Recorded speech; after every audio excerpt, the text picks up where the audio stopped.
Hi there, my name's Sandy McCoy. I'm the facilitator of the TAE 40110 Certificate for in Training and Assessment. Welcome to the program and welcome to TAFE Queensland North. I'm going to take a few minutes in this videocast to show you how to access the learning and assessment resources that you need for the program and how to use some of the facilities in our learning management system, which we call Connect. So to find Connect, you go to the TAFE Queensland North website, tafenorth.edu.au, and on this page you come across to current students and down to the online services. So follow that link to the online services.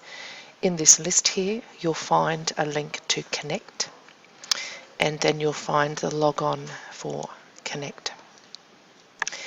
So this will normally take you to the log on page where you'll use your student number as your username and the password that you received through your enrolment emails and or change through student self-services. If you have any challenges with knowing what your password is, we can help you reset that and get you to reset it through student self-services as well for privacy reasons. So once you use your username and your password to log in, you'll be taken to a home page, and on this page we'll have various information about the programs that you're enrolled in, plus generic content for all students that are in Connect. And what you'll do up the top here, and when I drop this down because I'm enrolled as a teacher, you'll see quite a number of units, but when you do this drop down menu you should only see the programs that you are currently enrolled in, plus you'll also see the connection to the student orientation, and this is really important that you do this orientation process to make sure that you've understood all of the requirements of enrolling in a TAFE program. So come through to that page, work through the information, work through the content and the information that's provided there. If you've got any questions at any stage, please don't hesitate to contact me and I'll clarify anything I can for you. But a lot of this information was provided to you in the qualification guide and in the student orientation information on the TAFE Queensland North website. Your next step then to find the TAE 40110 content specifically is to go up and look for the TAE 40110 2016 delivery button, and that will take you to our course hub where we have all of the resources and assessments stored for your use. I find it a lot easier to go to the overview button and use this left-hand side navigation bar to find all of the information and resources and essentially work from top to bottom. So you can go through the overview. It also has a link to the qualification guide there for you. There'll be some information put up about the course schedule for you shortly, and weekly as we make arrangements for workshops and study groups. And then working through the buttons here, the getting started is quite generic information for everyone coming in to Connect.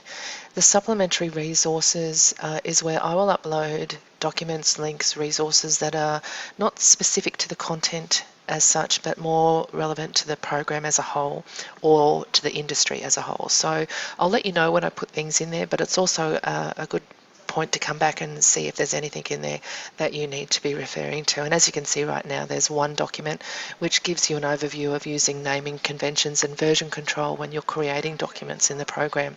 And again, if you need some extra support on how to do those things, you just ask, but at the moment the basic information is there for you to have a look at.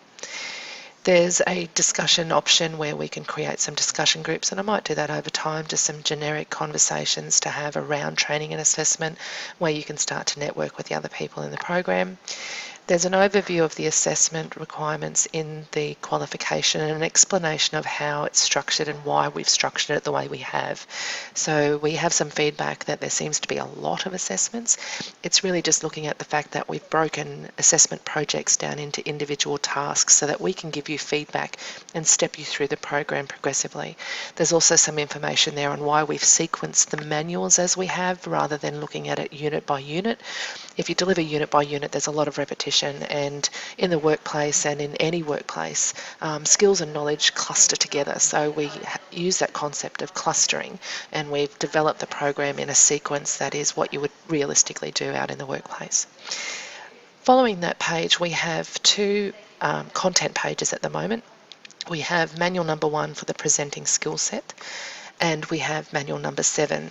And over the coming weeks, the additional manuals will be added in there. The reason for the delay is that there's been a lot of changes over the Christmas period to the vet quality framework and vet training and industry in general, and we're updating those resources accordingly, so you'll get the most latest information as soon as it becomes available.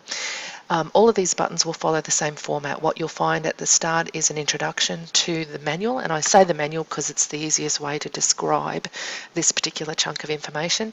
For every manual, it's numbered, and then it has assessments that are associated to that particular manual, and they're numbered accordingly.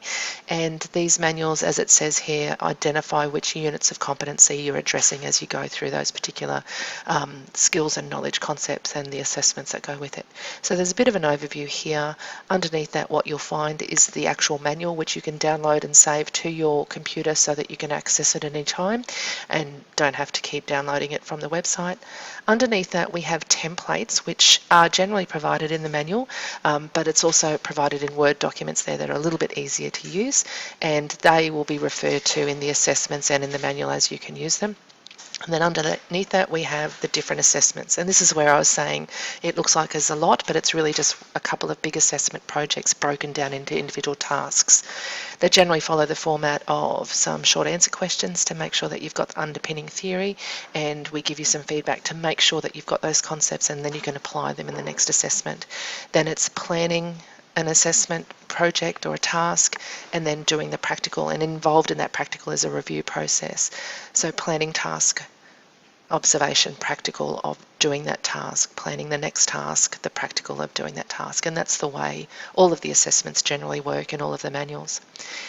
Lastly, underneath that, we have some additional information that's not provided in the manual that could be helpful or useful or may be required in the assessments. So for example, here we've got some tips and tricks that I've added to about creating session plans, and we've got a PowerPoint and a video that you'll be required to use in one of the assessments so that they're more easily accessible rather than you having to go and search for them. So that's basically how Connect looks at the moment, how you get in there, how you explore the content. Up along this toolbar here, we also have the option for different communication strategies. We have opportunities to have a chat and discussion groups. I can email individuals, you can email me, and we have this option here for news. And what the news is where each week I will put up announcements or news items advising you of what's going on that week, where the study groups are, what activities are happening, if there's been any changes or challenges in the program at that date, and that information goes to everybody that's enrolled in the program at that time. So make sure that you keep up to date with that. I generally send an announcement out over the weekend as to what's coming up ahead in the week. I will also have a timetable of activities up there now, so it'll be more if there's changes, room details or additions to that week. If anything changes midweek, obviously I'll put another news item up for you. But generally just keep involved in that particular page to see what's happening in the program. And remember, as I've said in most of the documents that you've got so far, I'm available anytime, any day, night, weekends. Pop me a message, send me an email, send me a text, or give me a call. And if I can answer the phone, I will. If I can't, I'll get back to you as soon as I can. So welcome to the program, happy exploring, and as more information becomes available, I'll certainly put that up in the news items so that you know what's there. Have a great day. Bye.